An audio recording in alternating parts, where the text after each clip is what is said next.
What's going on, guys? Welcome back to Off the Grid, our Marvel Secret Invasion review. My name is Kyle, your host. Thanks for checking out Project Potter, guys. Go check out the other content on the channel. Appreciate you guys stopping by.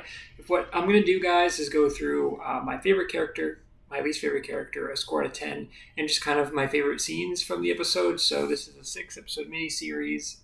We got the backdrop here. Off the Grid episode 2, a little blurry, it looks like, but that's all right. The green for the workshop guys, and then the yellow that I might be blocking. Oh no, it's over here. I'm getting my directions all mixed up. I don't know what's up and what's down, guys, but let's go. This show, man, I'm enjoying it, and there's parts of it that I think are really good, but this show I feel like is struggling a little bit to find its tone. Sometimes it's super serious spy sort of espionage type show, and sometimes it's just a little goofy, and there's a lot of scenes in this episode particularly, and kind of in the show so far, that have just kind of lingered a little too much, and the acting has ranged from laugh out loud funny, terrible, to phenomenal, and I'm trying to figure out like what's going on here.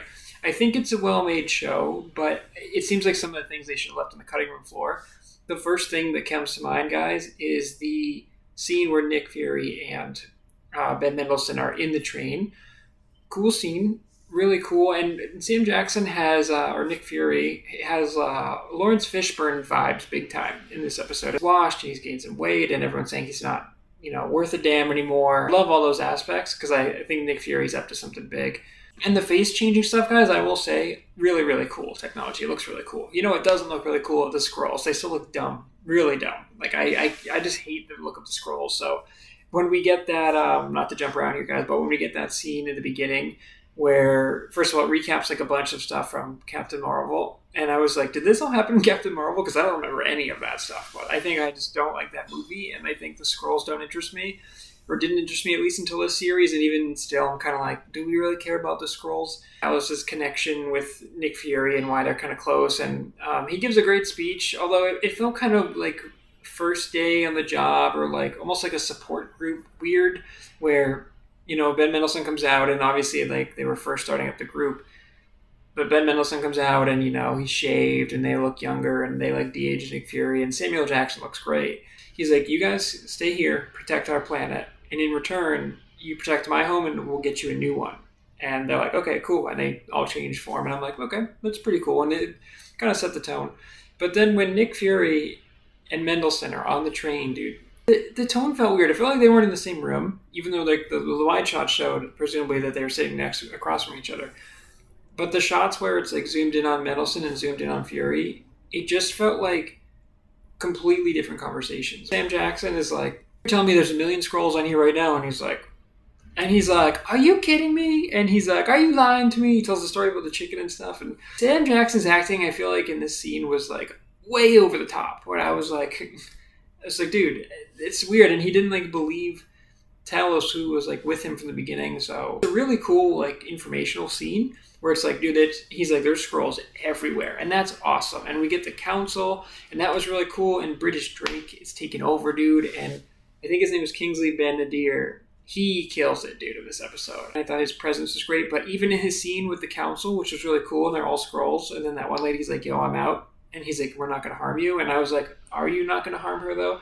And she actually left, but then she immediately tells Ben Mendelsohn's character, like, yo, this guy's in charge, and he's going to take over the Earth. And that was a really cool scene. He's talking Skrull, but then he's like, war's coming. And I was like, oh, that's a sick line. And then he just goes, war! And I was like, dude, cut that out, dude. Like, we should have cut it there. Like, the Jonah Hill thing, dude. Like, that happened, and there's just a couple scenes with Emilia Clarke. I'm kind of wondering why Emilia Clarke is in this series, or like what her role is being played there, because she's adorable. Like, don't get me wrong, Emilia Clarke is great, but she's kind of just like along for the ride, and I don't know.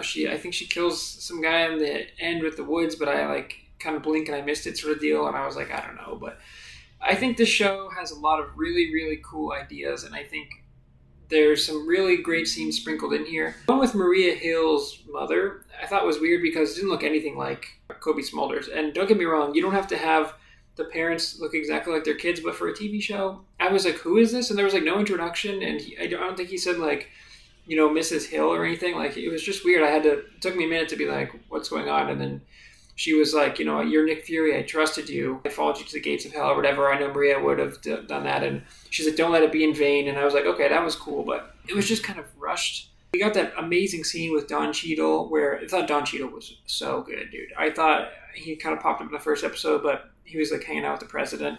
But in this one, dude, strong Iron Man 2 vibes where he's sitting there and he's like, if Slovakia rolls her eyes at me one more time, he's like, I'm going to put the suit on and carpet bomb that ass. And I was like, dude, that's awesome. And then Nick Fury brings it up again. Cheadle firing Nick Fury was crazy. And he's like, is this poison? Should I be worried about poison? And then Nick Fury tells him like all about the Skrulls and stuff. And he's like, how much do you know about your bodyguard? He's like, Skrulls are everywhere. Rhodey doesn't like believe anything he's saying, which is so weird because you think like he had to fight. Like, I think when they went against Congress and him and Iron Man in that great scene where Robert Downey Jr. like kisses the crowd or whatever, they had to fight for everything. And usually Rhodey is like the one with common sense. And I thought that scene was expertly acted with the two of them. I thought it was great. But he's like, you to fire me. And he's like, we're talking ranks right now. And then like, Nick Fury's laughing, but it was just kind of weird because like, I get it that they're like, oh, you turned all of our allies into Team Russia and you were in the scene and you didn't stop the explosion. And I'm like, okay. But when Nick Fury leans in and he goes, I'm Nick Fury. Even when I'm out, I'm in. I was like, oh, dude, let's go, Nick Fury. And then they cut to him on the bench and he's like having like a breakdown or like out of breath. And I'm like, just let that be a badass moment and cut it there. Why did you have it keep going? Moxie is there, but everyone's like, oh, Nick Fury isn't the same. And, they're talking about how, like, the Skrulls followed Nick Fury and then Nick Fury was gone. And then they said he spent years up in the spaceship. So he was blipped for 5 years. And then I think he went up to S.H.I.E.L.D.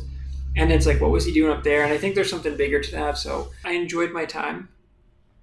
But I'm not quite sure that they're going to stick the landing. I will say, though, that they said, oh, well, what if the Avengers come back? And I was like, whoa, you're putting that out there in the universe now, that the Avengers are come back. If we get Robert Downey Jr., first of all, Robert Downey is showing up at some point. Maybe not on this show, but before the MCU is done, if it's ever going to end, he's going to be back and it's going to be hype. It's going to be amazing. I don't think they would show him in this show. I think they would probably save it for a big movie. But I don't know. Anything's possible, man. And I think we are going to get at least one big cameo in the show. It's an MCU movie, so it should be something good. But I did enjoy my time. I still think it's a really well-made show. I think it's extremely well shot. Again, just like I said with the pilot guys, there were some beautiful shots in here. I'm running through here, guys. My favorite character for this one, it's got to be British Drake, dude. I mean, Kingsley Ben-Adir, he just had my attention from the get-go, dude. And he's so cool. And he walks in and he just commands the room. And he's like, I didn't get a formal invitation either. But he just like sits down, dude. And I think he's in like Peaky Blinders. I haven't seen Peaky Blinders. I heard it's amazing. But he was so damn good. And he just absolutely stole the show. And every time he was talking, I was like, dude, this is sick. I really like him as like a big villain. And I like how he's like, we're going to take over Earth. But I'm also kind of like, you guys have been living like among the humans now for a few decades. And it's like, aren't you just cool with that? You know what I mean? Like, why you going to take Earth? So what, you're going to kill all the other humans now? It's like, I infiltrated so much, and they have powers in different one. Like that one Skrull was like, dude, I'm the president of NATO. He's like, I can call these soldiers down. And I'm like, oh, that's really cool that like, you can just take these like high-ranking officials and stuff, and it's like, oh, he's a Skrull. So actually the Skrulls have these people on their side. And it's really cool that they've like infiltrated the highest parts of power. Kingsley Ben-Adir, I think, was awesome, and I'm so excited to see more of him. And I think he was easily my favorite character and one of the better new additions to the MCU that we've had in a long time. Least favorite character, guys, it's got to be Emilia Clarke. I mean, she just seems kind of like she doesn't really fit in right now with the group, and I'm kind of wondering what her purpose is. And again, like it is with most of these worst actresses, it's not the performance, it is the writing, it's the character. Why is Khaleesi working with British Drake? And what's going on? And is she gonna double cross someone? I will say the show, it's like, oh, trust no one, and anything could happen, and there's gonna be backstabs and twists and turns, and so it is nice to know that, like, especially with the Skrull thing, like anyone could be a Skrull, and so that is a really cool aspect. But I think Emilia Clarke, even though I do adore Emilia Clarke, I think she's the weakest link so far, and I think she's the one that kind of sticks out as being the one that's kind of odd man out, so to speak. Score for this one, it's an 8-4. I mean, I enjoyed my time. It's definitely not a bad episode of television. I do think it went on a little bit long, but there were some really fun moments and some beautiful shots. The whole Cheadle, Nick Fury thing was, I think, great. The stuff with Ben Mendelsohn, I thought Ben Mendelsohn kind of took a backseat, kind of. It's so weird when Nick Fury's like, I think this one's your stop. And then Mendelsohn just gets off.